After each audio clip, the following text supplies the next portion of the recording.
Welcome to एक ऐसी technical classes. आज की इस वीडियो में हम मशीन डिज़ाइन के 25 मोस्ट इंपॉर्टेंट क्वेश्चन की सीरीज देखने वाले हैं, जिसे पढ़ के आप लोग अपने एग्जाम में बहुत ही अच्छा मार्क्स प्राप्त कर सकते हैं। सो आप लोग वीडियो पूरा ज़रूर देखिएगा, एक एक पॉइंट को ध्यान से सुनिएगा। जो भी हम बोलते हुए चलेंगे उन सभी पॉइंट्स को ध्यान से सुन के आप लोग नोट डाउन जरूर कर लीजिएगा सभी क्वेश्चन सीरीज को, ठीक है, जिससे आप लोग अपने एग्जाम में इस सब्जेक्ट में अच्छा नंबर प्राप्त कर सकें। तो चलिए स्टार्ट कर लेते हैं। इसके पहले आपको हम बता दें, आप लोगों को हमने प्रोडक्शन मैनेजमेंट, प्रोडक्शन टेक्नोलॉजी आपका हो गया IMET, साथ ही साथ आपका आता है टॉम और आपका एक आता है ऑटोमोबाइल, ठीक है, ऑटोमोबाइल। इन सभी सब्जेक्ट के मोस्ट इंपॉर्टेंट क्वेश्चन की सीरीज पहले से चैनल पे प्रोवाइड करा दिया है हमने। सो आप लोग सबसे पहले जाइए सभी सब्जेक्ट का क्वेश्चन सीरीज देख लीजिए और अच्छे से पढ़ लीजिए, जिससे आपको एग्जाम में बेनिफिट हो सके, ठीक है। तो चलिए हम स्टार्ट कर लेते हैं आज की इस वीडियो में मशीन डिज़ाइन के इंपॉर्टेंट क्वेश्चन की सीरीज। देखिए यहाँ से आप लोग सबसे पहले क्वेश्चन ध्यान से सुनिएगा, उसको नोट डाउन करिएगा, हमारी बातों को सुनिएगा कि हम बोल क्या रहे हैं, किस चैप्टर से किस टॉपिक से न्यूमेरिकल पूछे जा सकते हैं, ये भी हम आपको बीच बीच में बताते हुए चलेंगे। उन सबको भी ध्यान से आप लोग सुनिएगा, ठीक है। सबसे फर्स्ट क्वेश्चन आप लोग नोट डाउन कीजिएगा कि जो मशीन पार्ट्स होते हैं, ठीक है, जो आपके मशीन पार्ट्स होते हैं, इनको डिज़ाइन करने में जो इस पर कारक इफेक्ट करते हैं, जो इसके फैक्टर्स होते हैं प्रभावित करते हैं, उसको लिखिए, ठीक है। तो फर्स्ट क्वेश्चन ऐसे पूछा जा सकता है कि मशीन पार्ट को डिज़ाइन करते समय उसको प्रभावित करने वाले कारक कौन कौन से हैं, उसको आपको लिखना पड़ेगा, ठीक है। सेकंड क्वेश्चन आपसे ये पूछा जा सकता है, कुछ फेलर्स की थियरी हैं। फेलर थियरी क्या है आपका, जैसे कि यहाँ पे देखिए हम लिख रहे हैं, इसको भी देख लीजिए। तो इस थियरी को आप लोग नोट डाउन कर लीजिएगा। मैक्सिमम प्रिंसिपल स्ट्रेस थियरी या जिसे रैंकाइन थियरी आप लोग बोलते हैं, ये भी बार बार आपके एग्जाम में पूछा जा चुका है, इसको भी आप लोग नोट डाउन जरूर कर लीजिएगा, ठीक है। थर्ड क्वेश्चन आपका न्यूमेरिकल क्वेश्चन की अगर बात करें तो जो आपका न्यूमेरिकल क्वेश्चन पूछा जाता है वो आपके चैप्टर्स का नाम है डिजाइन ऑफ शाफ्ट। क्या नाम है आपका, डिजाइन ऑफ शाफ्ट जो चैप्टर है, यहाँ से आपका न्यूमेरिकल क्वेश्चन पूछा जाता है और किस टॉपिक से पूछा जाता है ये भी बता देते हैं।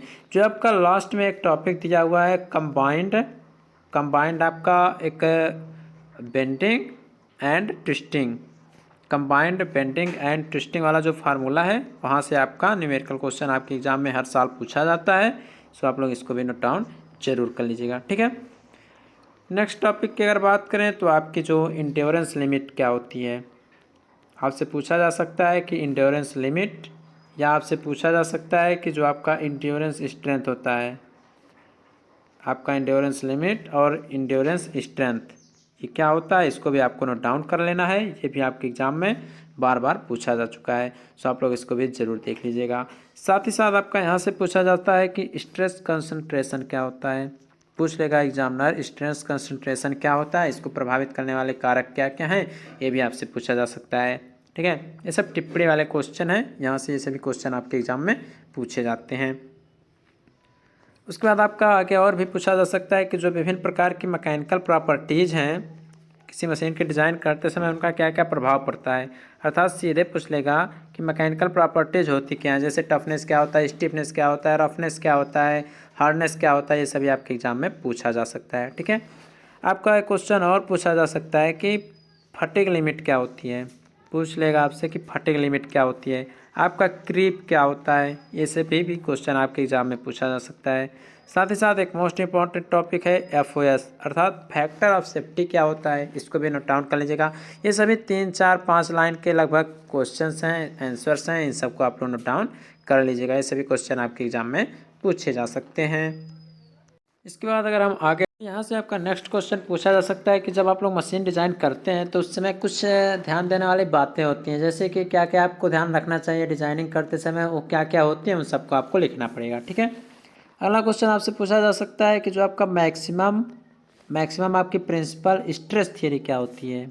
अभी आपने क्या देखा, maximum principal shear stress theory, maximum principal shear stress theory. इसके पहले आपको हमने बताया था मैक्सिमम प्रिंसिपल स्ट्रेस थ्योरी, लेकिन यहाँ पे सीजर स्ट्रेस थ्योरी के बारे में पूछ रहा है, जिसे आप लोग क्या बोलते हैं, जिसे आप लोग बोल सकते हैं ट्रेस्का एंड गेस्ट का थ्योरी। इसे ही आप लोग बोल सकते हैं ट्रेस्का एंड गेस्ट थियरी भी आप लोग इसी को बोलते हैं। तो ये क्वेश्चन भी मोस्ट इंपॉर्टेंट है, इसको भी आप लोग पढ़ लीजिएगा।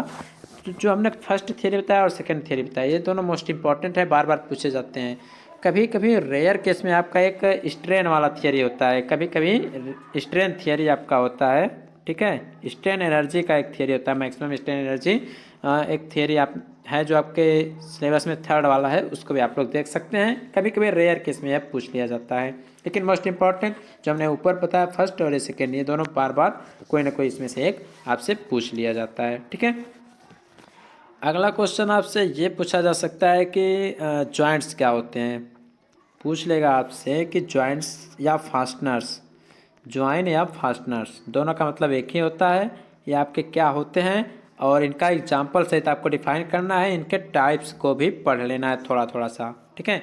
कि जॉइंट्स क्या होते हैं या फास्टनर क्या होते हैं, इनका एग्जाम्पल क्या है और इसके टाइप्स क्या क्या होते हैं, उन सबको आप लोग नोट डाउन कर लीजिएगा, ठीक है। और आपको बता दें जो आपको हमने अभी अभी ऊपर बताया था कि डिज़ाइन ऑफ शाफ्ट वाले से आपको हमने बताया था न्यूमेरिकल क्वेश्चन के बारे में, ऊपर अभी बताया था किस किस टाइप के क्वेश्चन आते हैं। तो इसमें जो डाया ज्ञात करने के लिए आता है, सर्कुलर या हालो शाफ्ट का जो डाया ज्ञात करने के लिए टाइप का क्वेश्चन आता है, वो उस टाइप का न्यूमेरिकल क्वेश्चन यहाँ से आपसे पूछा जाता है। कभी कभी आपसे ये पूछ लिया जाता है कि शाफ्ट एंड एक्सल में अंतर बताइए।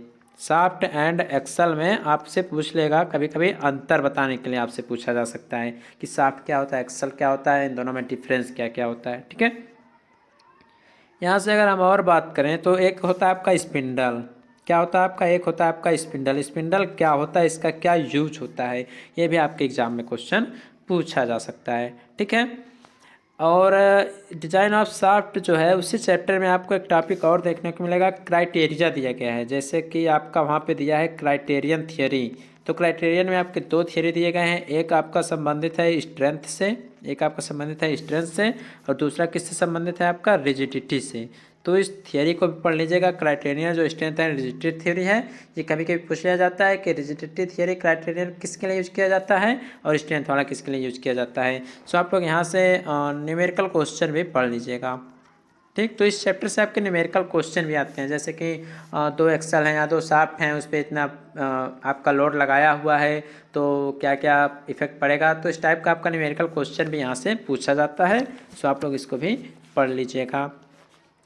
अगला क्वेश्चन आपसे पूछा जाता है की से, मतलब की वाले चैप्टर से पूछ लेगा टाइप्स ऑफ की, मतलब कि कितने प्रकार की होती हैं।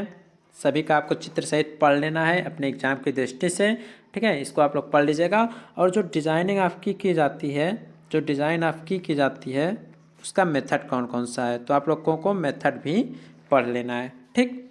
अगला और आपका है जो शाफ्ट होता है जी, ठीक। शाफ्ट की अगर कोई मान लीजिए शाफ्ट की अगर स्ट्रेंथ है तो इस पर अगर हम की लगा देते हैं तो उसका क्या इफेक्ट पड़ता है शाफ्ट पे, ठीक है। और यहाँ से न्यूमेरिकल क्वेश्चन भी इस चैप्टर से भी पूछा जा सकता है, न्यूमेरिकल क्वेश्चन भी आपका यहाँ से पूछा जा सकता है इस चैप्टर से, की वाले से, तो इसको भी आप लोग ध्यान दीजिएगा। नेक्स्ट क्वेश्चन आपसे कह देते हैं कि की और काटर में डिफरेंस क्या होता है। की एंड कॉटर में डिफरेंस क्या होता है, आपसे पूछा जा सकता है कि हम की का यूज कब करते हैं, कॉटर का यूज कब करते हैं किसी शाफ्ट पे, तो इन दोनों में डिफरेंस भी आपके एग्जाम में पूछा जा सकता है।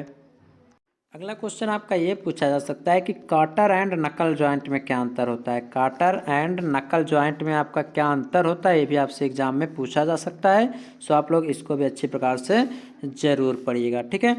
यहाँ से अगर हम नेक्स्ट क्वेश्चन की बात करें तो जो नेक्स्ट क्वेश्चन आपका मोस्ट इंपॉर्टेंट की श्रेणी में इसको हमने रखा है, और बार बार ये क्वेश्चन पूछा जा सकता है कि रिवेट जॉइंट क्या होता है, ठीक। पूछ लेगा आपसे कि जो रिवेट जॉइंट होता है वो क्या होता है, ठीक है। इसका आपका पूरा क्लासिफिकेशन पूछ लेगा कि कितने टाइप का होता है, कितने टाइप्स का नहीं होता है, डबल हेडेड कब होता है, सिंगल हेडेड कब होता है, तो इसका पूरा आपको क्लासिफिकेशन पूरा पढ़ लेना है, इसका क्लासिफिकेशन पढ़ लेना है, ठीक है। और आपका ये भी पूछा जा सकता है कि जो रिवेट जॉइंट होता है इसका यूज हम लोग कब करते हैं, रिवेट जॉइंट का यूज कब करते हैं, इसके एडवांटेज क्या होते हैं और इसका डिसएडवांटेज क्या होता है, एडवांटेज एंड इसका डिसएडवांटेज क्या क्या है, इसको भी पूछा जा सकता है। मोस्ट इंपॉर्टेंट यहाँ से यही पूछा जा सकता है कि रिवेट जॉइंट फेल कब होता है, ठीक है। तो रिवेट जॉइंट जो होता है किस किस कंडीशन में आपका फेल होता है, रिवेट जॉइंट जो होता है आपका वह किस किस कंडीशन में फेल हो सकता है, फेलियर हो सकता है, ये भी आपसे क्वेश्चन में पूछा जा सकता है, ठीक है। और ध्यान रहे चित्र सहित आपको पूरा डिस्क्राइब करना पड़ेगा कि रिवेट जॉइंट जो है किस किस कंडीशन में फेल होता है, चित्र सहित डिराइव्ड कीजिए, ठीक है, वर्णन कीजिए। नेक्स्ट क्वेश्चन आपसे यहाँ ये पूछा जा सकता है कि जो रिवेट जॉइंट होता है, जो आपका रिवेट जॉइंट होता है और आपका एक होता है बेल्ट जॉइंट, मतलब welding joint, rivet joint and belt joint, इन दोनों को कंपेयर करने के लिए पूछा जाएगा कि कौन सा अधिक शक्तिशाली होता है, कौन सा नहीं होता है। तो इन दोनों में कंपेयरिंग आपसे पूछा जा सकता है। अगला क्वेश्चन आपसे यहाँ पूछा जा सकता है कि जो आपका बेल्डिंग जॉइंट होता है, जो आपका बिल्डिंग जॉइंट है, इसके लाभ व हानि पूछा जा सकता है, एडवांटेज व डिसएडवांटेज आपका पूछा जा सकता है, बिल्डिंग जॉइंट का भी और रिवेट जॉइंट का भी आपसे यह पूछा जा सकता है। अगला क्वेश्चन आपसे आप पूछा जा सकता है कि थ्रेडेड जॉइंट क्या होते हैं, इसके क्या क्या लाभ हैं, इसके क्या क्या हानि हैं। ये भी आपसे आपके एग्जाम में पूछा जा सकता है कि थ्रेडेड जॉइंट आखिर आपका होता क्या है। ठीक है, कभी कभी आपका स्टैंडर्ड साइज पूछ लेता है, क्या पूछ लेता है, आपका स्टैंडर्ड साइज पूछ लेता है, किसका, बोल्ट्स का, कि बोल्ट का जो स्टैंडर्ड साइज होता है वो क्या होता है। कभी कभी रेयर केस में आपसे एग्जाम में यह पूछा जा सकता है। ठीक है, और नेक्स्ट टाइप यहीं से और पूछ ले सकता है कि types of bolt, types of bolt, bolt के बारे में पूछ लेगा, बोल्ट आपका कितने प्रकार का होता है, बोल्ट फेलर क्या होता है, आखिर जो बोल्ट होता है अगर कहीं पे कसा रहता है तो वह फेल क्यों हो जाता है, बोल्ट फेलर आपका क्या होता है, ये भी आपके एग्जाम में क्वेश्चन पूछा जा सकता है। ठीक है, यहाँ पे अगर नेक्स्ट क्वेश्चन की बात करें तो पूछ लेगा various type of threaded joint, वही हमने बोला कि various types of threaded joint, threaded joint आपका होता क्या है, कितने प्रकार का होता है। ठीक, इसको आपको तैयार करना है विथ फिगर, चित्र सहित पढ़ लेना है कि जो थ्रेडेड जॉइंट होता है कितने प्रकार का होता है, इसको पूरा चित्र सहित आपको ध्यान में रखना है। ठीक है, अगला क्वेश्चन पूछा जाएगा किसी सर्किल पिच की, मतलब किसी सर्कुलर पिच या चौड़ी मान लीजिए, इसकी पिच क्या होती है, किसी चौड़ी की पिच से आप लोग क्या समझते हैं, इसको भी पूछा जा सकता है। आप लोग गियर्स पढ़ रहे होंगे तो उसमें पढ़े होंगे। अगला है आपका स्टड, स्टड एवं बोल्ट में अंतर पूछ लेगा, स्टड क्या होता है और बोल्ट क्या होता है, इन दोनों में आपका अंतर आपके एग्जाम में पूछा जा सकता है। तो ये सभी मोस्ट इंपॉर्टेंट क्वेश्चन की सीरीज है, इन सबको आप लोग 2-3 बार जरूर रिपीट कर लीजिएगा एग्जाम देने से पहले, क्योंकि ये सभी क्वेश्चन बार बार आपके एग्जाम में पूछे जा चुके हैं। नेक्स्ट क्वेश्चन की अगर हम बात करें तो आपसे पूछ लेता है दक्षता, आपसे पूछ लेगा दक्षता व असफलता में अंतर बताइए किसी रिवेट के लिए।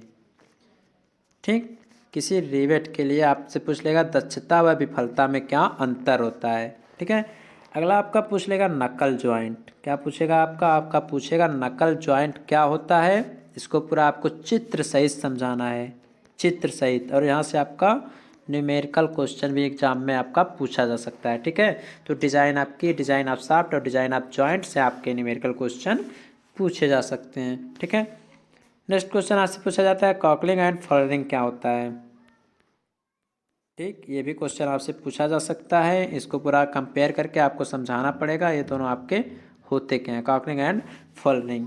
नेक्स्ट आपका ये पूछा जा सकता है कि वेल्ड जॉइंट क्या होता है और कितने प्रकार का होता है, types of weld joint, types of belt joint भी आपके एग्जाम में क्वेश्चन पूछा जा सकता है। और आपने शाफ्ट के बारे में पढ़ा होगा, शाफ्ट के बारे में अगर पढ़ा होगा तो solid and hollow shaft, solid and hollow shaft में आपसे कंपेयर करने के लिए पूछा जा सकता है, और यहाँ से भी आपके न्यूमेरिकल क्वेश्चन पूछे जा सकते हैं डाया ज्ञात करने के लिए सॉलिड एंड हॉलो शाफ्ट से। जहाँ से आपका और पूछा जा सकता है जो कॉटर जॉइंट होता है उसका डिजाइनिंग कैसे करते हैं, और फेल किस किस कंडीशन में होता है, जो काटर जॉइंट होता है उसका हम लोग डिजाइनिंग कैसे करते हैं, काटर जॉइंट का डिज़ाइन कैसे करते हैं, या किस किस कंडीशन में आपका फेलियर होगा, इसको भी आपको पढ़ लेना है। यहाँ से भी आपके न्यूमेरिकल क्वेश्चन इस टॉपिक से भी पूछे जाते हैं, तो 2-3 क्वेश्चन सॉल्व कर लीजिएगा, फार्मूला लर्न कर लीजिएगा। अगला टॉपिक आपसे पूछा जाएगा कपलिंग के बारे में, पूछ लेगा आपका कपलिंग क्या होता है, कपलिंग को समझाइए, इस टाइप से क्वेश्चन पूछा जाएगा, कपलिंग को समझाइए। ठीक, इसका एडवांटेज क्या होता है, क्यों हम कपलिंग का यूज करते हैं, इसका डिसएडवांटेज भी होता होगा तो डिसएडवांटेज भी आप लोग देख लीजिएगा। ठीक, ये हो जाएगा आपका।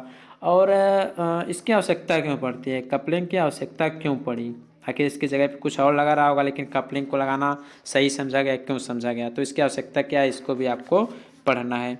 ठीक है, आपका आगे पूछ लेगा जो नेक्स्ट क्वेश्चन पूछा जा सकता है वो पूछेगा मफ कपलिंग, पिछली बार भी पूछा गया था आपका मफ कपलिंग क्या होता है। मफ कपलिंग आपका क्या होता है, इसका डिजाइनिंग आपसे पूछा जा सकता है। पिछली बार पूछा भी गया था, इस बार भी पढ़ लीजिएगा, हो सकता है रिपीट हो जाए। ठीक है, नेक्स्ट क्वेश्चन आपसे ये पूछा जा सकता है, एक कपलिंग और होता है जिसे बोल सकते हैं आप लोग फ्लैंज कपलिंग। क्या बोलेंगे, फ्लैंज या मफ, फ्लैंज कपलिंग। तो फ्लैंज और मफ कपलिंग में से दोनों में से कोई ना कोई एक बार जरूर पूछा जाता है। तो आप लोग इन सभी क्वेश्चन को ध्यान से देख लीजिएगा, दोहरा लीजिएगा 3-4 बार। तो यही सब आपके मोस्ट इंपॉर्टेंट क्वेश्चंस थे जो हम बोलते गए हैं। कुछ तो हमने टॉपिक लिखा है और कुछ हम बीच बीच में बताते हुए चले हैं। तो सभी क्वेश्चन को आप लोग एक बार रिपीट कर लीजिएगा। एग्ज़ाम बहुत ही नज़दीक आ चुका है, जो जितने भी दिन आपके बचे हुए हैं उस दिन में इन सभी क्वेश्चन को रट लीजिएगा। नहीं समझ में आता है तो रट लीजिएगा। तो मैकेनिकल इंजीनियरिंग का जो 6 सब्जेक्ट था, सभी सब्जेक्ट का हमने इंपॉर्टेंट क्वेश्चन सीरीज प्रोवाइड कर दिया है। आप लोग अच्छी प्रकार से अपने एग्ज़ाम की तैयारी कीजिए, और अगर कोई और कन्फ्यूज़न होता है तो आप कमेंट कीजिएगा, आपका रिप्लाई दे दिया जाएगा कि क्या कन्फ्यूज़न है, तो उसको आप कैसे दूर कर सकते हैं। और जो भी आपके पास बुक्स वगैरह अवेलेबल हैं आप उससे स्टडी कीजिए अच्छे प्रकार से, और एक भी क्वेश्चन छोड़िएगा मत एग्ज़ाम में, सभी क्वेश्चन टच जरूर कीजिएगा, तभी आपको जाके अच्छा नंबर मिलेगा। तो ये पूरा मैकेनिकल का समाप्त होता है। मिलेंगे अब आप लोगों को हम आने वाले अन्य वीडियोज़ में, बताएंगे आपको कि किस प्रकार से अब आपको कॉपी लिखना है अपने एग्ज़ाम में, ताकि आप लोग बिना बैग के अच्छा नंबर प्राप्त कर सकेंगे।